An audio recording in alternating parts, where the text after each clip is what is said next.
Welcome to my channel, Coding with Rakhi. Before starting the video, for those who haven't subscribed, please subscribe first so this channel can grow. Let's go for today's topic.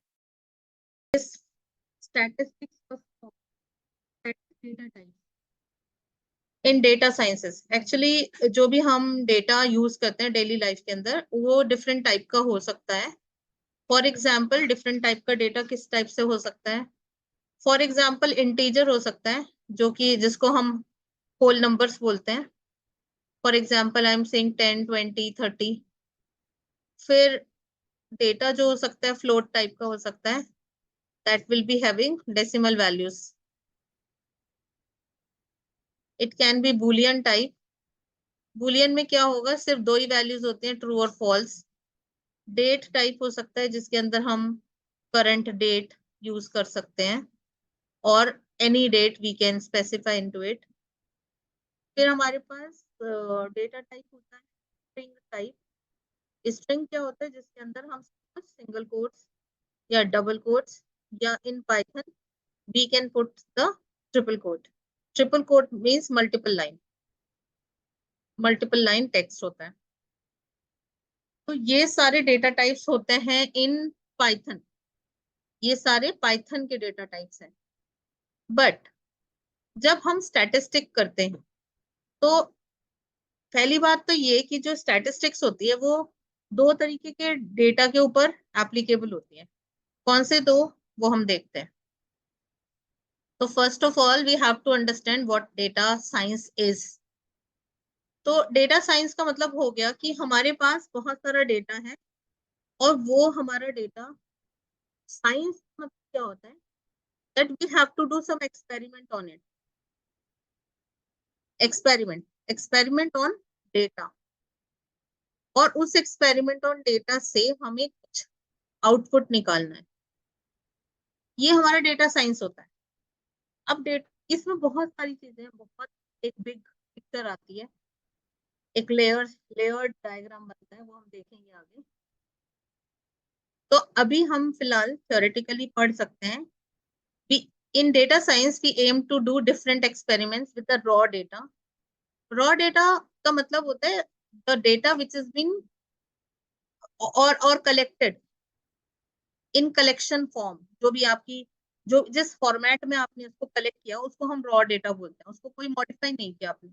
तो raw data के ऊपर and find some good insights from the data. तो मैंने आपको बताया कि data science का मतलब ही ये होता है कि ह्यूज अमाउंट ऑफ डेटा है, उसको यूज करो, उसके ऊपर सम एक्सपेरिमेंट इंप्लीमेंट करो और उनसे कुछ फ्रूटफुल चीजें या कुछ बेनिफिशियल आउटपुट फाइंड करो। To drive any business on the right path, data is very important and we can say that data is the fuel. तो जैसे हम लोग देखते हैं हमारे जो व्हीकल्स होते हैं, जो ऑटोमोबाइल्स होते हैं, वो एक फ्यूल के ऊपर रन करते हैं। अगर हम अपनी नेचुरल ह्यूमन बॉडी के बारे में बात करते हैं, human body also need a fuel. Fuel is food. But business को सही पाथ, सही डायरेक्शन में रन कराने के लिए हमें एक फ्यूल चाहिए, उसका नाम होता है डेटा। जैसे कि अगर हम ये देखते हैं कि ट्रेडिशनल बिजनेसेस के अंदर भी डेटा को यूटिलाइज किया जाता था। ऐसा नहीं है कि डेटा आज के लिए नया है, नहीं ऐसा नहीं है। क्यों? क्योंकि देखो, अगर कोई बिजनेस है वो लेट्स सपोज कि मुझे फोरकास्ट करना है। फोरकास्ट करने मतलब 2024 का जो मेरा सेल्स है उसको मुझे फोरकास्ट करना है। कैसे मैं फोरकास्ट कर पाऊंगी? अगर मेरे पास पिछले ईयर्स का कुछ डेटा होगा तो मैं उन डेटा के थ्रू मैं निकाल सकती हूँ। जैसे आप लोगों ने सुना होगा कि कुछ प्रोडक्ट्स ऐसे होते हैं जो सीजनल प्रोडक्ट्स होते हैं। फॉर एग्जांपल इंडिया में बहुत सारे फेस्टिवल्स होते हैं। रक्षाबंधन है, रक्षाबंधन में एक राखी सेल होती है। वो राखी सिर्फ उसी ड्यूरेशन में सेल होती है। तो अगर मेरे को उस प्रोडक्ट को जनरेट करना है या प्रोड्यूस करना है, मैन्युफैक्चरिंग करनी है, तो मुझे उसकी क्वांटिटी मैन्युफैक्चर करनी चाहिए सो दैट कि मुझे लॉस नहीं हो, प्रॉफिट हो। तो उन सब चीजों को हम प्रीवियस जो हमारा हिस्टोरिकल डेटा होता है, उस हिस्टोरिकल डेटा से अगर हम सपोज कि मैं स्टार्ट करूं, मैंने इसी साल राखी का काम शुरू किया है, तो स्टार्ट हो तो ऐसा नहीं है कि मेरे पास डेटा नहीं है। मेरे पास डेटा है, लेकिन किसका है और मेरे कॉम्पिटिटर्स का जो ऑलरेडी इस बिजनेस में है, उनके डेटा से मैं फिर फोरकास्ट कर पाऊंगी कि मुझे कितना प्रोडक्शन करना चाहिए, मुझे कैसे करना चाहिए, तो कुछ फ्रूटफुल इंफॉर्मेशन ले पाऊँ। तो ये हमारा एक बेसिकली तरीका होता है डेटा साइंस के अंदर डेटा को एज ए फ्यूल कहने का। We are entering into the digital era where we produce a lot of data every day. For example, on a daily basis, a company like Flipkart produces more than 2 TB of data. तो एक single website 2 TB of data produce करती है, और क्योंकि फ्लिपकार्ट है, Amazon है, ये सब ऑल ओवर वर्ल्ड में चलते हैं, तो we don't know how much of the data is been produced every day. But वो सारा डेटा क्या यूजफुल है या नहीं है? यस, ऑफ कोर्स, अगर वो हमारा क्लाइंट का डेटा है, अगर हमारे कस्टमर का डेटा है, तो डेफिनेटली वो यूजफुल होगा। और उस डेटा से आप लोगों ने देखा होगा कि उस डेटा को कैसे हमारी जो ये वेबसाइट है यूज करती है। इसका एक बहुत गुड एग्जांपल देती हूँ। सपोज आप किसी समय पे अमेजोन पे विजिट करते हो, ठीक है, अमेजोन पे विजिट करके आपको एक नोटपैड पसंद आता है, नोटपैड आपने उसको पसंद किया, आपने उसको अपने कार्ट में डाल दिया, या आपको एक बैग पसंद आता है, वो आपने अपने कार्ट में ऐड कर दिया, ठीक है, but you are not buying it. लेकिन जब भी अब आप कभी भी अपना ब्राउजर ओपन करोगे, ब्राउजर में आप अपना गूगल ओपन करते हो, आप और कोई भी वेबसाइट ओपन करोगे, तो आपको ये दिखेगा कि जो आपने सर्च किया था, आपने कार्ट में डाला था, उसके बहुत सारे एडवर्टाइजमेंट आपको स्क्रीन पे डिस्प्ले होने शुरू हो जाते हैं. तो वो क्या है बेसिकली? वो वो डेटा है जो आपने किसी समय पे यूज किया, और उस डेटा को यूज करके जो हमारी ऑनलाइन शॉपिंग वाली वेबसाइट्स हैं, वो उस डेटा से आपको बार बार ऑफर भेज रही है, या आपको प्रॉम्प्ट कर रही है कि आप उस प्रोडक्ट को परचेज करें. तो इस टाइप से हमारा डेटा यूज होता है in our daily life industry के अंदर. Due to some, due to so much importance of data in our life, it becomes very crucial to properly store and process this data without any error. While dealing with data set, the data type or category of data plays an important role to find the answer to the question below. तो data के लिए हमारे पास बहुत सारे questions हैं, हमें कैसे उसको स्टोर करना चाहिए विदाउट एरर, उस डेटा से हमें क्या क्वेश्चन चाहिए, किस टाइप का हमारा डेटा स्टोर होगा, ये सारी चीजें हमारी एक डेटा साइंस के लिए बहुत इंपॉर्टेंट क्वेश्चंस होते हैं. फिर भी आप डेटा साइंस का कोई प्रोजेक्ट आप क्रिएट करते हो या यूज बनाते हो, तो उसके अंदर डेफिनेटली कुछ ना कुछ हमारे ऑब्जेक्टिव्स होते हैं. उन ऑब्जेक्टिव्स को मीट करने के लिए हमारे को ये पता होना चाहिए कि हमारे जो डेटा सेट है, जो हम डेटा यूज करने वाले हैं, उस डेटा के अंदर जो डेटा है उसका टाइप क्या है और उसकी कैटेगरी क्या है. तो हमारे को क्या processing strategy would work for a particular set to get the right answer. तो हमारे को प्री प्रोसेसिंग के बारे में है, वो हम कैसे चला पाएंगे. देखो, हमारे पास बहुत सारे एल्गोरिदम्स होते हैं, मशीन लर्निंग के हमारे पास बहुत सारे एल्गोरिदम होते हैं, स्टैटिस्टिक्स के हमारे पास बहुत सारे एल्गोरिदम्स होते हैं, बहुत सारे टेस्ट होते हैं. कौन सा टेस्ट हमें क्यों यूज करना है, कब यूज करना है, वो सब हमारा डिपेंड करेगा कि हमारा डेटा का टाइप क्या है और हमारा डेटा किस कैटेगरी में फॉल करता है. तो ये चीजें हमें बहुत इंपॉर्टेंटली ध्यान करनी है. Which type of statistical analysis should be applied for test result?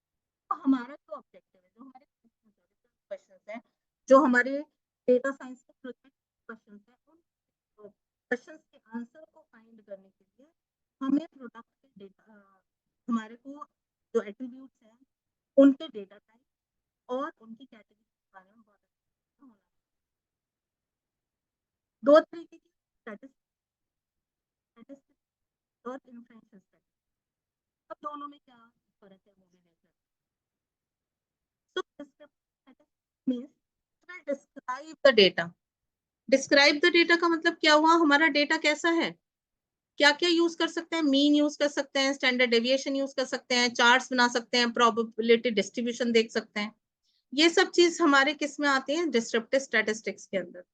Basically as part of descriptive statistics we measure frequency. Frequency क्या होती है, फ्रीक्वेंसी मतलब नंबर ऑफ टाइम्स कोई एक डेटा अकर कर रहा है. अगर याद है तो बचपन में हम कुछ काउंटिंग करना सीखते थे. अगर सपोज करो कि आपके पास आपको कुछ एक बॉक्स के अंदर बहुत सारी बॉल्स दी गई हैं, इन बॉल्स में से आपको बोला गया काउंट करके बताओ कि बॉल्स कैसे हैं। तो जो हमारे नर्सरी वाले बच्चे हैं उनको हम काउंटिंग कैसे सिखाते हैं, हम कहते हैं कि एक बॉल को टिक करो और यहाँ पे मार्क करो, देन 2। आजकल तो एबेकस वगैरह है, वो सब चीजें यूज होती हैं, बट जितनी काउंटिंग हम करते जाते हैं उतनी काउंट करके हम ये एक फ्रीक्वेंसी टेबल के फॉर्मेट में बनाते हैं। फ्रीक्वेंसी टेबल जिसको हम मैथ्स में हम फ्रीक्वेंसी टेबल के नाम से इसी टाइप से बनाते हैं, जो कि कुछ 6, 7, 8 की जो हमारी मैथ्स होती है उसके अंदर जो बनता है। सेंट्रल टेंडेंसी क्या होती है, हमारा सेंट्रलिटी ऑफ द डेटा, हमारा डेटा कहाँ लाई करता है, मतलब एवरेज हमारे डेटा का क्या है, मीडियन हमारे डेटा का क्या है, मॉड हमारे डेटा का क्या है। मॉड मतलब कोई एक पर्टिकुलर डेटा जो है वो कितने मैक्सिमम नंबर ऑफ टाइम जो भी हमारा डेटा रिपीट हो रहा है उसको हम मॉड बोल देते हैं। मीडियन जो होता है वो हमारे डेटा का मिड पॉइंट होता है। मीन जो होता है वो हमारे डेटा का एवरेज होता है।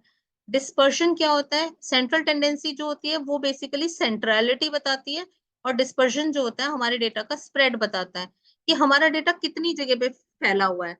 स्प्रेड का मतलब कितनी जगह पे डिस्ट्रीब्यूटेड है। तो रेंज, लेट सपोज कि मैं ये कहती हूँ कि मेरा जो डेटा है, मैंने आपको नंबर दिए 1, 2, 3, 15, 20, 30, 40, 70, 80।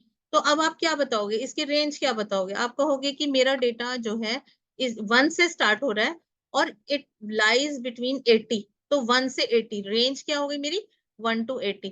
तो रेंज बताता है कि कितनी डेटा के कितनी रेंज के अंदर मेरा डेटा स्कैटर है। वेरिएंस क्या होता है, स्टैंडर्ड डेविएशन क्या होती है, ये चीजें हम डिटेल में स्टैटिस्टिक्स फॉर्मेट में पढ़ेंगे। बट अभी फिलहाल मैं आपको बता रही हूँ कि डिस्क्रिप्टिव स्टैटिस्टिक्स के अंदर हमारे को क्या क्या पढ़ना है, परसेंटाइल्स क्या है, क्वांटाइल क्या होता है, ये सब चीजें हमारे को इसके अंदर पढ़नी होंगी। इन्फ्रेंशियल स्टैटिस्टिक्स क्या होती है, जिसके अंदर हम हाइपोथेसिस रन करते हैं। इन्फ्रेंशियल का मतलब क्या होता है कि एक स्टेटमेंट है,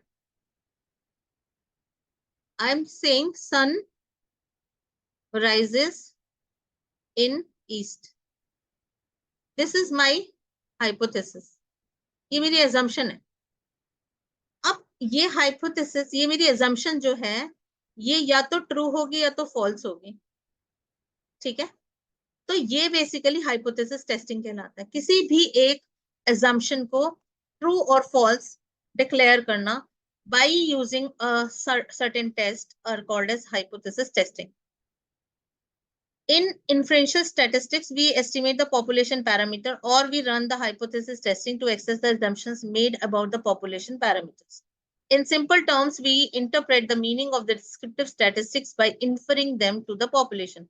For example, we are conducting a survey on number of two-wheelers in a city. Assume the city has the total population of 5 lakh. So we take a sample of 1000 people as it is impossible to run an analysis onto the entire population. तो अब समझ में आ गया आपको कि sample का क्या मतलब होता है, पॉपुलेशन का क्या मतलब होता है। 5 लाख टोटल लोग हैं, 5 लाख के ऊपर हम कोई भी सर्वे नहीं कर सकते, it is very very difficult, very difficult.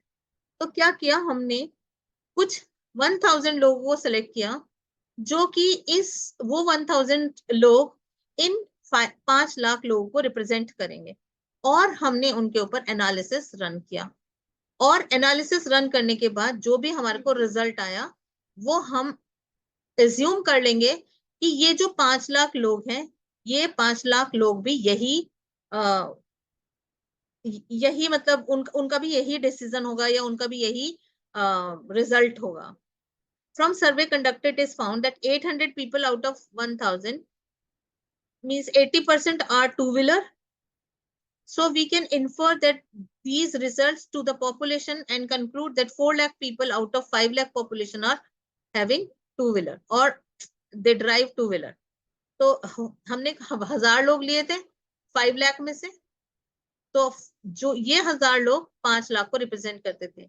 Result हमारे पास आया सर्वे, 1000 लोगों से हमने पूछा कि आप टू व्हीलर ड्राइव करते हो या 4 व्हीलर करते हो, तो उसमें से 800 लोगों ने बोला कि वो टू व्हीलर ड्राइव करते हैं। तो इसका मतलब क्या हुआ, 1000 का 800 80% होता है, तो इसका मतलब ये है कि 80% of this population also having two wheeler.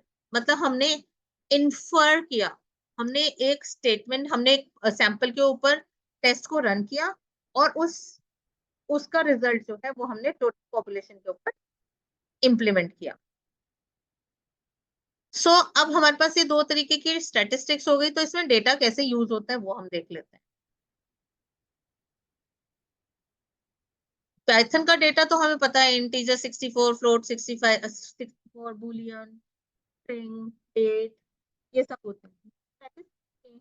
Data type क्या होता है, तो data type plays a very crucial role, ये हम ऑलरेडी देख चुके हैं। We need to know about the, कोई भी डेटा एनालिसिस करने से पहले हमें पता होना चाहिए कि हमें किस टाइप के डेटा के ऊपर काम करना है, और सारे स्टैटिस्टिकल टूल्स जो होते हैं वो हर डेटा पर लगते भी नहीं है। तो हमारे को कोई भी डेटा एनालिसिस करने से पहले उसका डेटा टाइप पता करना है। डेटा टाइप पता करने के बाद ही हम डिसाइड कर पाएंगे which statistical tool can be used to find the objective of our project और रिसर्च। तो दो तरीके के डेटा हो गए, क्वांटिटेटिव जहां पे जिसको न्यूमेरिकल फॉर्मेट बोलते हैं, for example marks of the student.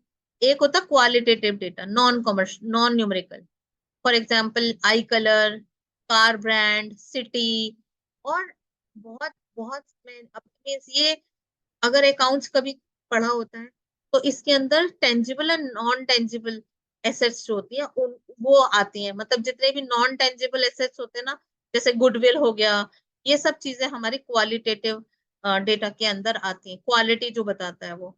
अब जैसे एक्सीलेंट है, गुड, पुअर, बैड, ये क्वालिटी है। इनको हम नंबर में नहीं बोल सकते, हम ये नहीं कह सकते 100 गुड या 10 good. What is 10 good? We can say good, bad और बेस्ट, हम ऐसे बोल सकते हैं, बट हम इनको नंबर में कन्वर्ट नहीं कर सकते। इस टाइप के डेटा को हम क्वालिटेटिव डेटा। तो क्वांटिटेटिव डेटा, जब हम क्वांटिटेटिव डेटा के साथ डील करते हैं तो हमारे पास कुछ क्वेश्चंस रेज होते हैं, हाउ मेनी, क्योंकि क्वांटिटी है, क्वांटिटी मतलब नंबर्स, हाउ मेनी कितने, हाउ मच, हाउ ऑफन कितनी बार, ये सारे क्वेश्चंस जो होते हैं वो सारे नंबर्स फॉर्मेट में हमारे पास आते हैं इन quantitative data. It can be expressed as a number, so it can be quantified. In simple words, it can be measured by numerical variables. These are easily open for statistical manipulation and can be represented by a wide variety of statistical type of graphs and charts like line chart, bar chart, scatter plot, etc. For example, quantitative data is what? Exam, test scores. For example 79, 67, 98, या weight of a person या temperature in a room, ये सारे हमारे क्या होते हैं? Quantitative data होते हैं जिसमें हम नंबर यूज करते हैं। अगेन क्वांटिटेटिव डेटा जो होते हैं दो तरीके के हैं, कॉन्टिन्यूअस एंड डिस्क्रीट। कॉन्टिन्यूअस कैसे हैं? जो कि डेसिमल के फॉर्मेट में भी आ सकते हैं। Height 5.6 inch, weight 57.5, time 6.15। Discrete, it cannot be represented in the uh, decimal format. Number of laptops, number of students in the class, ये discrete होता है। अब टाइप ऑफ डिस्क्रीट डेटा भी होता है, डिफरेंट टाइप के डेटा, डिस्क्रीट डेटा भी different type का हो सकता है। कौन सा? कैटेगोरिकल और काउंट डेटा। हमने अभी पढ़ा कि डिस्क्रीट डेटा मतलब काउंटिंग होता है, number of students, number of pens, number of pencils, number of classrooms, number of schools, ये सारे हमारे काउंट डेटा होते हैं। तो ये भी डिस्क्रीट डेटा है। कैटेगोरिकल क्या होता है? जैसे जेंडर हो गया, gender wise, male, female, others, age wise, that is also divided into some categories, like let's suppose less than 10 years, 10 to 20 years, 20 to 30 years, 30 to 40 years, and so ये सारे हमारे, sorry, not this 10 to 20, ये तो continuous data हो जाता है, that is not categorical। 10 to 20, 20 to 30 ये data हमारा कैटेगोरिकल डेटा नहीं है, नो। डेटा हमारा, गलती से बोले मैंने आपको, ये हमारा कॉन्टिन्यूअस डेटा होता है। कैटेगोरिकल डेटा जो होता है वो जैसे जेंडर होता है, इसका बहुत अच्छा एग्जांपल है। जेंडर को आप समझ सकते हो कि 3 टाइप्स के जेंडर्स आजकल कंसीडर किए जाते हैं, तो उनको आप बोल सकते हैं कि ये कैटेगरी है, डिफरेंट कैटेगरीज।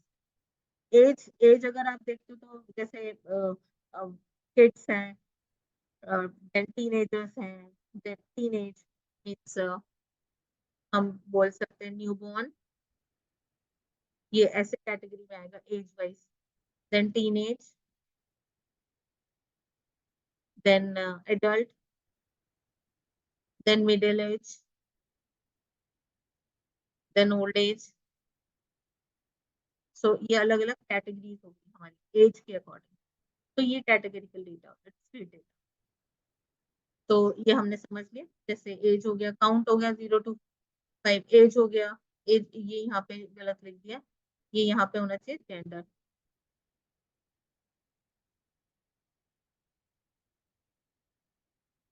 और क्वालिटेटिव क्या हो गया, जैसे आई का कलर हो गया ब्राउन, ब्लू, हेजल।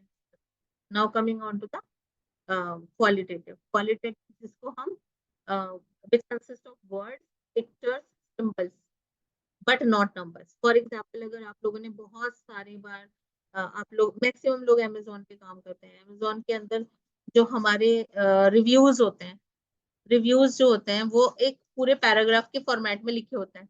वो रिव्यूज हमारे क्या कहलाते हैं, क्वालिटेटिव डेटा।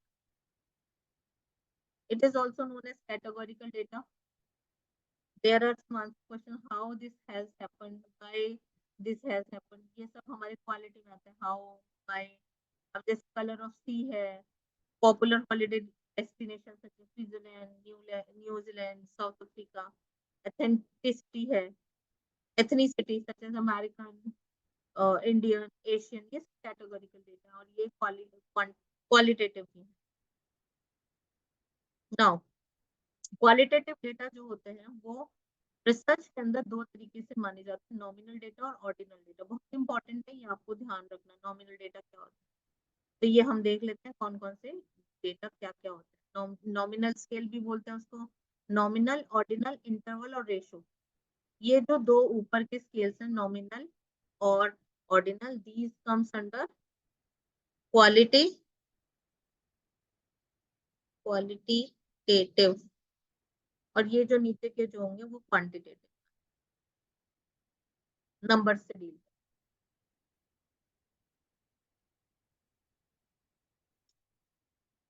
तो नॉमिनल डेटा, नॉमिनल डेटा हम देखते हैं।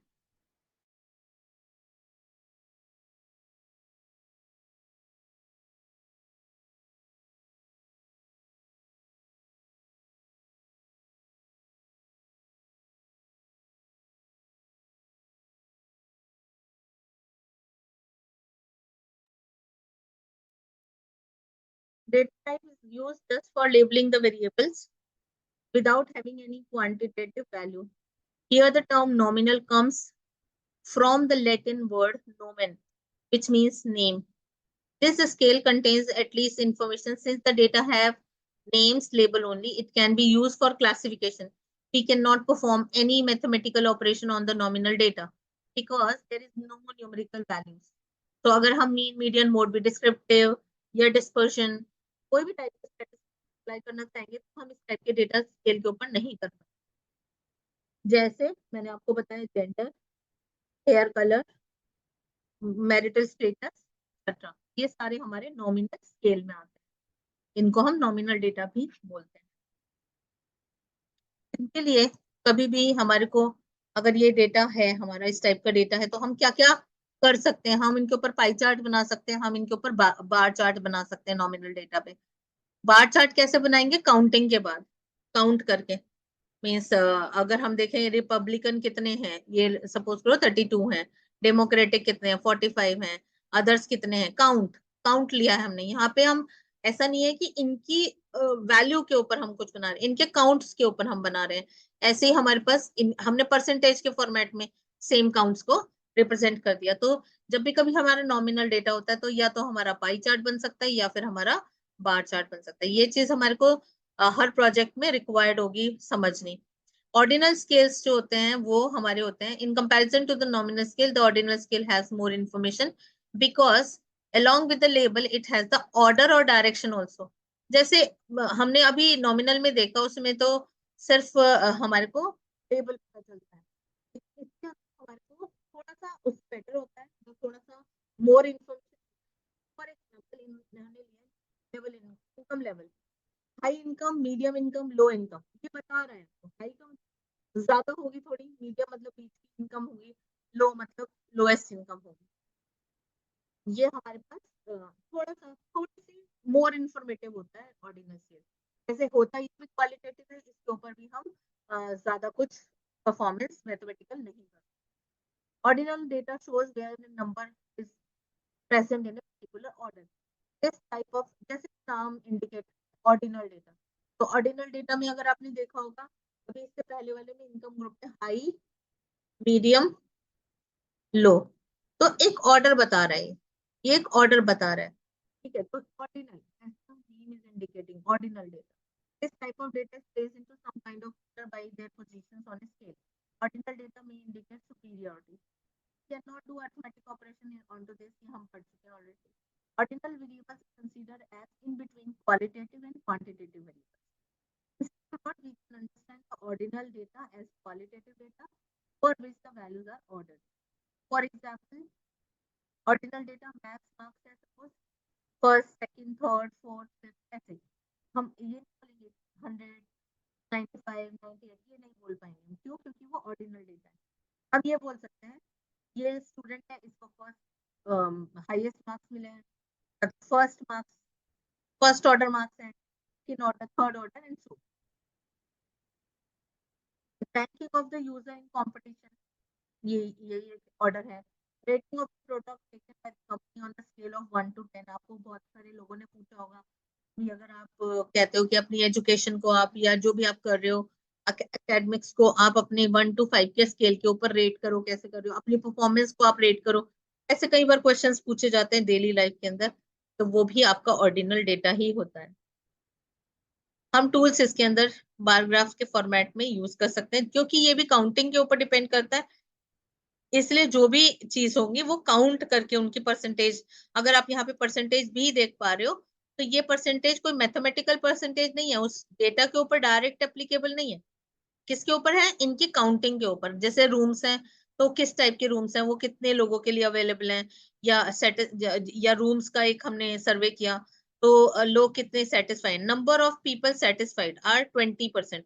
मतलब अगर 100 लोग होंगे, 100 लोगों से 20 लोगों ने रूम्स के लिए गुड ऑप्शन दिया तो ये वेरी सेटिस्फाइड हो गए, सेटिस्फाइड हो गए, इस टाइप से काउंटिंग में, काउंटिंग करने के बाद हम इस टूल को यूज कर सकते हैं।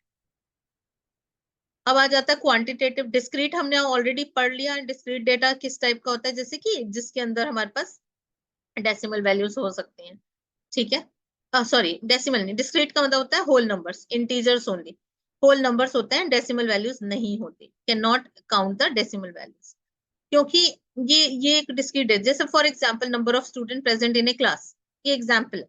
Number of student present in a class का मतलब क्या हुआ? 2.5 स्टूडेंट तो नहीं प्रेजेंट हो सकते, 3.75 स्टूडेंट्स नहीं प्रेजेंट हो सकते, मतलब होल नंबर जहां पे आ जाता है वो डिस्क्रीट डेटा। जैसे डेज ऑफ द मंथ, आप ये नहीं कह सकते 30.5 डेज होते हैं, नो वो नहीं कह सकते हम, तो ये डिस्क्रीट टाइप का डेटा होता है।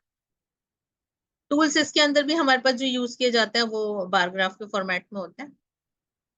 कॉन्टिन्यूअस डेटा जो होता है ये ठीक है, ये हमारा डेसिमल पॉइंट भी लेता है, होल नंबर भी ले सकता है, और ये आपको काफी अच्छा मेजर देता है, प्रिसाइज स्केल के अंदर देता है।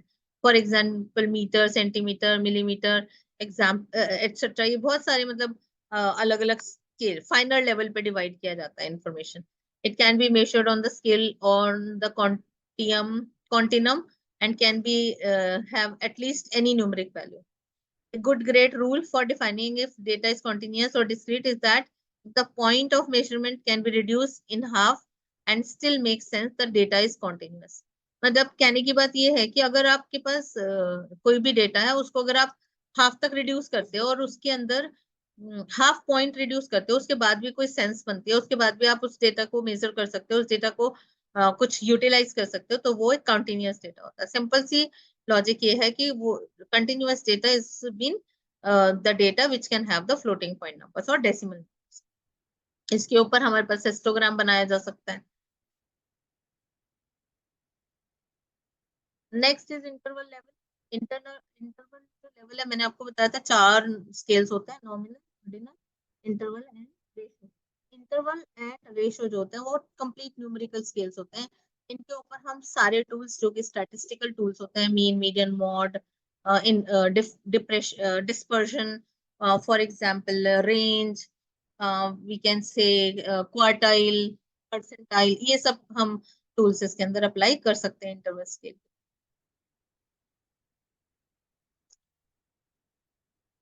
It signifies the space in between, which is a significant thing to recall in interval scales. Not only the educate us about the order, but in addition give the information about the value between every item. तो interval scale कैसे, किस type का हो सकता है? बहुत सारे descriptive analysis इसके अंदर किए जा सकते हैं, जैसे मीन, मीडियन, मोड कर सकते हैं, रेंज निकाल सकते हैं, मिनिमम मैक्सिमम वैल्यू, स्प्रेड कितना है, स्प्रेड निकालने के लिए हम परसेंटाइल यूज कर सकते हैं, इंटर क्वार्टाइल रेंज यूज कर सकते हैं, स्टैंडर्ड डेविएशन, वेरिएंस यूज कर सकते हैं। बहुत सारे हमारे टूल्स इसके अंदर इंप्लीमेंट हो सकते हैं। रेशियो स्केल और इंटरवल स्केल में बस एक जीरो का पॉइंट होता है। The ratio scale can accommodate A true zero point. True zero point मतलब रेशो का मतलब क्या हो गया, 0% भी होता है कहीं पे, यस 0% भी होता है। तो अगर जीरो की वैल्यू है किसी भी स्केल के अंदर तो वो आपका रेशो स्केल कहलाता है। अगर जीरो की वैल्यू नहीं है तो उसको हम इंटरवल स्केल बोल सकते हैं, मतलब न्यूमरिक के लिए जो यूज किया जाता है। टूल्स टू यूज, ये सब टूल्स हैं जो हम न्यूमरिक डेटा के लिए, सेंट्रल मेजर, रेंज, स्प्रेड्स, ये सब हम यूज कर सकते हैं। ये सारे टूल्स हम डिस्क्रिप्टिव स्टैटिस्टिक्स के सारे टूल्स हम इसके अंदर यूज कर सकते हैं on ratio data. Thanks for watching. If you like the content of this video, please do subscribe and share.